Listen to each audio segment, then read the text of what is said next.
अरे माँ सुनो। हाँ बेटा, बोलो क्या बात है। माँ आज मेरे लिए जल्दी से खाना बना दो। आज मैं जा रहा हूँ और किसी को ठग कर लाता हूँ। अरे बेटा, तुम किसी को कैसे ठग पाओगे? तुम्हारे पिताजी होते तो वह जरूर ठग लाते। तुम तो अभी ठगाई में बच्चे हो। नहीं माँ, आप कैसी बातें कर रही हैं? मैं क्यों नहीं ठग सकता किसी को? एक ठग का बेटा ठग ही तो बनता है। बस आप जल्दी से मेरे लिए खाना बना दो। फिर बिरजू किसी धनी सेठ की तरह पोशाक पहनकर तैयार हो जाता है। अच्छा माँ, अब चलता हूँ।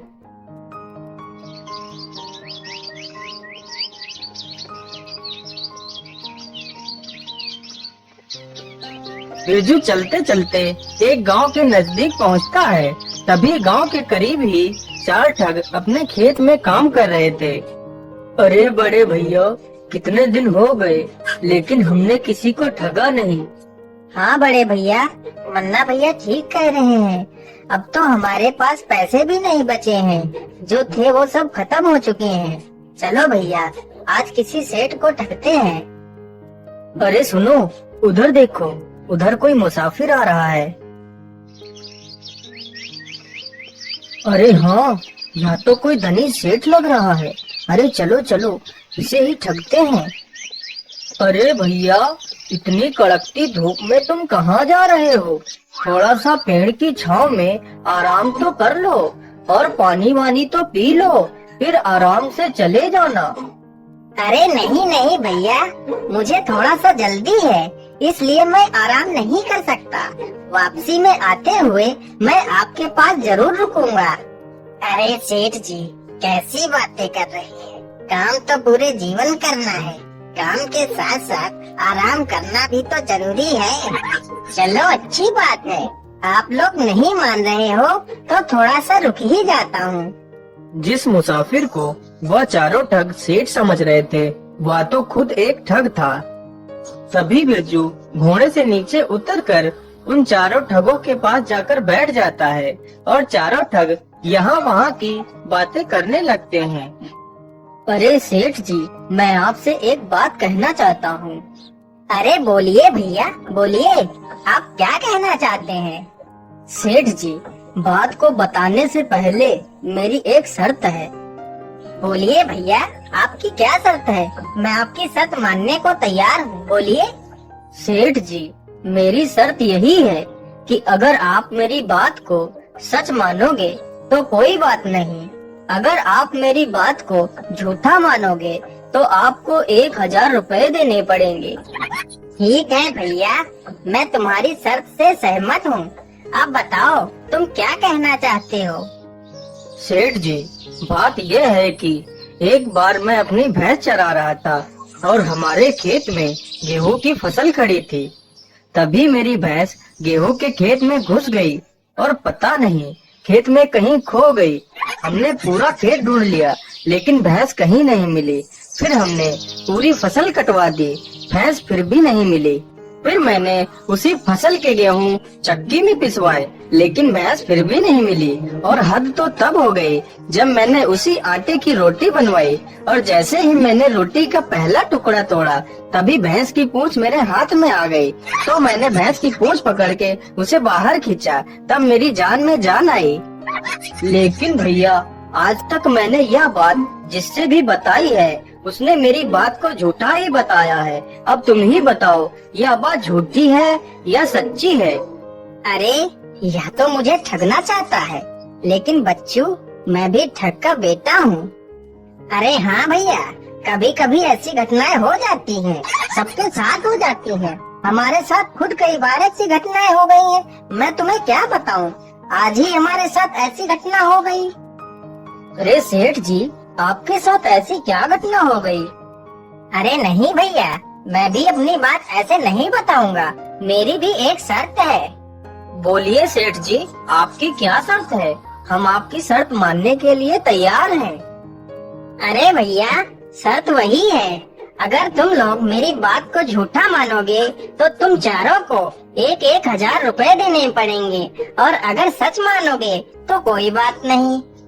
हाँ हाँ ठीक है, हमें तुम्हारी शर्त मंजूर है। बताओ क्या बात थी? अरे भैया क्या बताऊं, आज जब मैं तैयार होकर सुबह काम के लिए निकलने वाला था, तभी मेरी सेठानी जी ने कुछ सुंदर पकवान बनाए थे और वो कह रही थी कि पकवान खाकर ही जाना, लेकिन मुझे काम की ज्यादा जल्दी थी तो मैं पकवान खाए बिना ही आ गया। लेकिन मेरी सेठानी जी मुझसे इतना प्रेम करती हैं कि वह पकवान लेकर मेरे पीछे पीछे यहाँ तक आ गई हैं। लेकिन सेठ जी, आपकी सेठानी जी तो कहीं नजर नहीं आ रही हैं। अरे भैया यहाँ नहीं, उधर देखो, वहाँ वो मेरी सेठानी आ रही हैं। अरे बाप रे बाप, वह तो हमारी बहन है। यह सेठ तो हमसे भी बड़ा ठग है। अब क्या करें? अगर हम लोगों ने इसकी बात को झूठ कहा तो यह हम चारों से 1,000 रुपए लेगा, और अगर हमने इसकी बातों को सच कहा तो यह हमारी बहन को ले जाएगा। भैया मेरी मानो तो अपनी बहन को इस सेठ के घर भेज देते हैं। वैसे भी हमें आज नहीं तो कल अपनी बहन का विवाह तो करना ही था। वैसे भी यह सेठ अपनी बहन को खुशी रखेगा, और अगर इसकी बात को हम झूठ बोलेंगे तो हमें 4,000 रुपए देने पड़ेंगे। हाँ हाँ, अपनी बहन को इस सेठ के साथ भेज देते हैं, और सेठ के घर में जितना भी माल खजाना होगा वह सब हमारी बहन लेकर भाग आएगी। अरे तुम आ गई, मैं कितनी देर से तुम्हारा इंतजार कर रहा हूँ। अरे तुम कौन हो? मैं तो तुम्हें जानती तक नहीं। अरे मेरी प्यारी बहन, ये तुम्हारे पति हैं। तुम्हारा विवाह इनके साथ बचपन में ही हो गया था। अब जाओ बहन, तुम इनके साथ जाओ, हम लोग तुम्हें जल्दी ही लेने आएंगे। अच्छा मेरे प्यारे सालों, अब मैं चलता हूँ। अरे भैया, या तो हमारी बहन को ही ठग ले गया, हम इसे छोड़ेंगे नहीं। चलो हम कल ही इसके घर चलेंगे।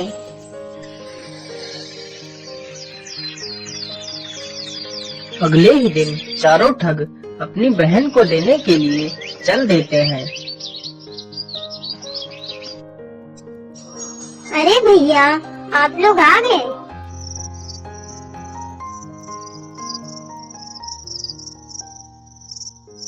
फिर बिरजू उन सब की खूब मेहमान नवाजी करता है। अरे बड़े भैया जल्दी से उठो, सभी लोग सो गए हैं।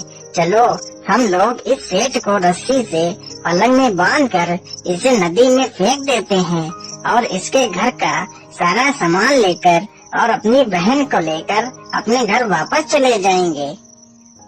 फिर चारों ठगों ने उस बिरजू को सोते हुए ही पलंग में बांध दिया, और रात में ही उसे लेकर निकल पड़ते हैं। इन्हें चलते चलते रात से सुबह हो जाती है। अरे भैया मैं तो इस पहाड़ को उठाते उठाते थक गया हूँ। चलो इसी पेड़ के नीचे थोड़ा सा आराम कर लेते हैं।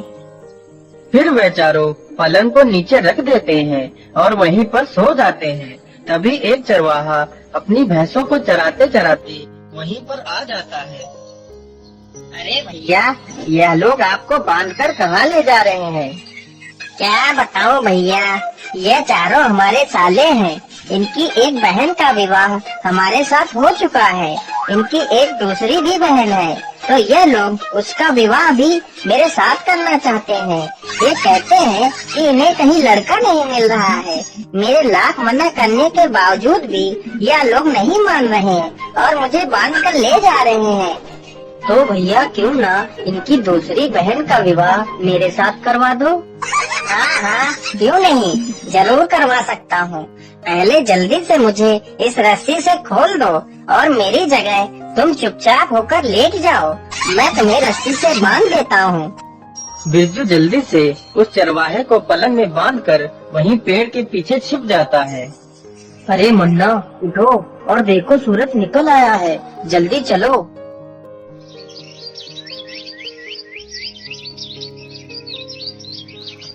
फिर वह चारों उसे उठाकर नदी पर पहुंच जाते हैं। उधर बिरजू उस चरवाहे की सारी भैंसें अपने घर ले जाता है।